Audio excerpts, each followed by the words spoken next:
Tegelikult ma arvan, et oluline sealjuures on sellest pihta hakata, et see piirkond nägi siin ikka päris kohutav enne välja, et tegemist oli tühervaaga.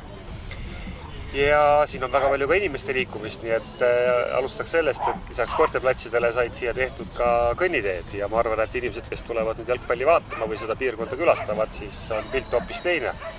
Aga jah, 2 koerte väljakut, suured väljakut nii väikestele koertele kui suurtele koertele eraldi. Ma arvan, et selles piirkonnas nad leiavad väga head vastuvõttu ja suurt külastust kõikide koeraomanike poolt. See on tegelikult Tallinnas 20 koerteväljak, mida me viimastel aastatel oleme avanud. Need on erinevates linnaosades ja see väljak koosneb 2 osast, mis on siis väikestele ja suurtele koertele. Ja kui me küsisime, kui suured need suured koerad on, siis nad hakkavad umbes põlve kõrguselt. Kokku läks selle ehitus maksma oli vist ligi 170 000, päris kallis, aga siin ei ole mitte ainult väljakud tehtud, vaid siin on ka kõnniteed tehtud, pandud elemendid mänguväljakutele, nii et ma usun, et koertele siin meeldib ja ka peremeestele meeldib.